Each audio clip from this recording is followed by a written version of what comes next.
بسم الله الرحمن الرحیم.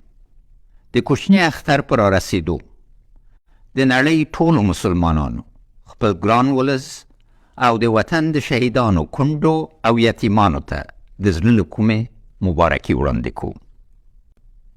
هیوادوالو، افغانستان په تاریخي لحاظ خپل قوت د خپلو قومونو او ژبو له رنګارنګي ترلاسه کړی دی. په تیرو زرو کلو کې جلا جلا قومونو په دې خاوره حاکمیت کړی او نور ولس ورسره د ګډ افغان وطن په لمن کې یو ځای شوی دی. اوس دغه لرغونی تاریخ ته له پام پرته له بېلابېلو خواوو زموږ مشترک ملي هویت تر حملې لاندې دی. په دې برخه کې حاکمه ډله تر نورو ډېر زیان پېښوي. دوی هر هغه څه چې زموږ ګډ ملي افتخارات دي له منځه وړي. د دوی هڅې چې په اشتباه پښتنو ته منسوبېږي په دغه قوم هیڅ اړه نه لري. دوی یوازې پښتو وایي خو پښتو نه کوي. پښتو کول یې زده نه دي. دوی حتی د نجونو د زده کړو او کار مسئلې کې په پښتنو او نور قومونو تهمت وایي چې ګویا دا بندیز د هغوی د کلتوري ارزښت له مخې لګېدلی دی. خفیه سازمان په حقیقت کې له ټولو ملي ارزښتونو سره د ضدیت تګلاره غوره کړې او نه منم یې په خپل رسمي سیاست اړولی دی. انوالو، زه یو ځل بیا د حقیقت تکراروم چې هېڅ جابر اقلیت په افغانستان کې په زور نه ده ګټلې او ولس یې د غرور جام آخر ورمات کړی دی. ظالمان ټول په یو قومي اقلیت پورې اړه لري چې هغه ته استبداد وایي.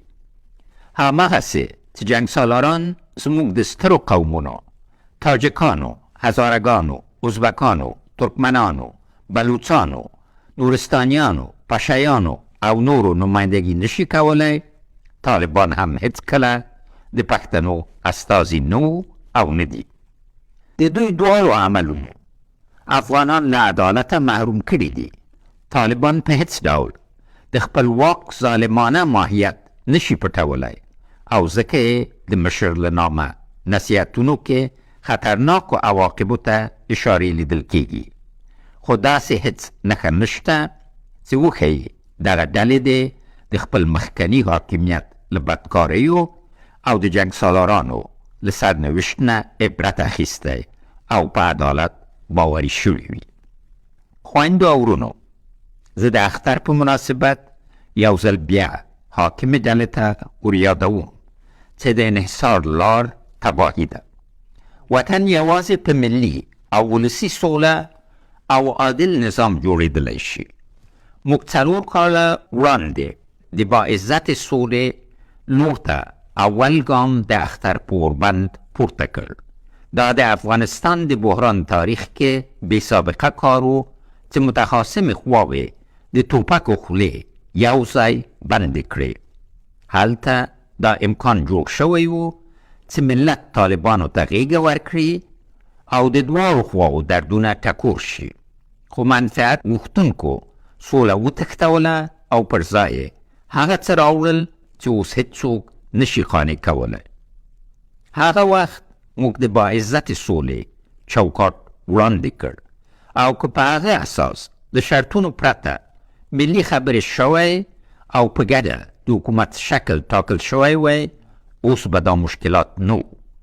زموږ طرحه له ملت سره د طالب سوله وه، خو پر ځای طالب د جنګسالارانو سره سولې ته کېنول شو او ځکه نه سوله راغله او نه وطن آرام شو.